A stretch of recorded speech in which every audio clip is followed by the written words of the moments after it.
Bonjour et merci d'écouter ce nouvel épisode de Réussir dans le Retail. Bienvenue à tous. Réussir dans le Retail, c'est la chaîne de podcast du cabinet RMS. Chaque semaine, nous interviewons des acteurs du retail ou partageons des points de vue qui, nous l'espérons, pourront être des sources d'inspiration dans votre quotidien. Aujourd'hui, la parole est à Natacha, Chief Talent Recruiter chez RMS. Bonne écoute! Bonjour à tous, je suis ravie de vous retrouver aujourd'hui pour un nouvel épisode de Réussir dans le Retail. Et aujourd'hui, j'ai envie de vous parler d'un sujet qui me passionne, l'effet Pygmalion dans le management. Alors, je ne vais pas vous raconter la légende grecque ni les études de Rosenthal et Jacobson, mais je vous invite à aller les lire, c'est très très intéressant. Cependant, voici une définition de l'effet Pygmalion. C'est la théorie selon laquelle un individu va améliorer considérablement ses performances et ses succès en fonction du degré de croyance en sa réussite venant d'une autorité ou de son environnement. Alors on en parle souvent dans l'éducation scolaire et dans le management et effectivement je suis personnellement convaincue que lorsqu'un professeur croit sincèrement dans les capacités de son élève, cela va conditionner cet élève à réussir. Le contraire est vrai aussi, et d'ailleurs il y a une théorie pour le nommer, c'est une théorie, donc c'est la théorie de l'effet de Golem. Mais bon, concentrons-nous sur le positif et revenons à l'effet Pygmalion. Alors j'aimerais partager avec vous mon expérience. Lorsque j'étais directrice de magasin, ma direction m'a un jour offert une promotion en me confiant le premier chiffre d'affaires du réseau avec une équipe assez importante de plus de 15 personnes, une équipe réputée difficile. Dès mon arrivée, effectivement, j'ai tout de suite senti dans leurs regards et leurs attitudes qu'elles me détestaient. Et au bout de quelques jours, je dois bien avouer que moi aussi. En fait, je n'arrivais pas à m'adapter, je regrettais mon ancienne équipe, je trouvais que celle-ci était pas au niveau. Je me sentais du coup, plus le temps passait, plus je me sentais désespérée. Je voyais vraiment pas comment j'allais réussir à maintenir ce paquebot à flot avec cet équipage qui n'avait pas du tout envie d'être là. Donc, fallait que je me rende à l'évidence. Plus le temps passait, plus j'étais agacée et moins j'y croyais. Donc, j'ai réfléchi, j'avais bien suivi des formations en management. J'essayais de trouver des solutions dans ma boîte à outils, mais là, vraiment, je séchais, quoi. Je voyais pas vraiment d'issue.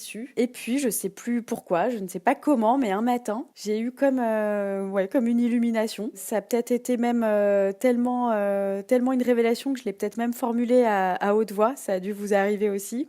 Ça m'a semblé d'un seul coup être la solution à tous mes problèmes. Et voilà, ce que je me suis dit, c'est qu'il était clé, il fallait absolument que je me mette à aimer, à estimer chacune de mes collaboratrices. Et oui, j'en étais sûre, c'était la clé qui allait tout changer. Alors ça me semblait super difficile, mais en tout cas, à partir de ce jour-là, j'ai décidé de me concentrer sur tout ce que chacune avait et faisait de positif. Et je notais tout ça consciencieusement dans un carnet. Et en fait, au fil des jours, à force de me concentrer sur le positif, mon regard sur elles a complètement changé. Je voyais vraiment leur potentiel, leurs qualités professionnelles et personnelles. Et même celles qui étaient les plus rebelles, d'un seul coup, à mes yeux, elles devenaient attachantes. Alors ça s'est pas fait en un jour, mais ça a vraiment fonctionné. En fait, inconsciemment, mon attitude a changé aussi, forcément, puisque mes pensées avaient changé. Et on a commencé à vraiment travailler ensemble pour la même cause. Et du coup, à partir de ce moment-là, je les ai vus progresser à toute vitesse, je les ai vus se révéler.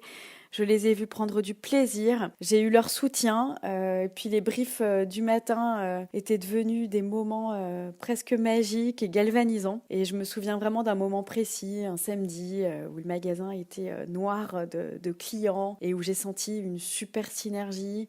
Tout était super fluide sur le floor. On se regardait et on se comprenait toutes en un regard. J'ai fini par partir pour un autre magasin. Et quand je repense à mon premier jour, j'aurais vraiment jamais imaginé qu'on se soit quitté avec autant d'émotions, des fleurs, etc. J'ai lu beaucoup de choses sur l'effet Pygmalion, mais ce que je retiens, c'est qu'on ne peut pas tricher ou faire semblant.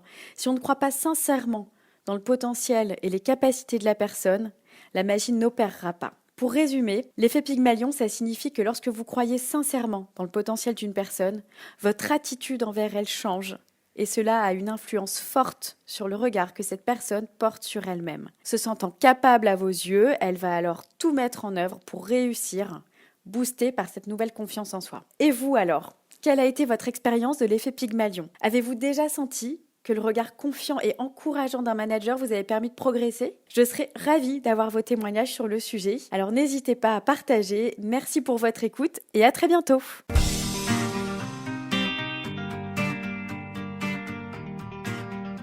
Merci beaucoup pour votre attention. Nous sommes curieuses de savoir ce que vous avez pensé de cet épisode, alors n'hésitez pas à nous laisser un commentaire ou une appréciation, ou même, si vous avez envie, proposez-nous des sujets pour les prochains épisodes. Merci à Aurélia pour la musique de ce podcast. Vous pouvez écouter son sublime album intitulé Blue Inside sur YouTube. Merci encore pour votre écoute et à la semaine prochaine pour un nouvel épisode de Réussir dans le Retail.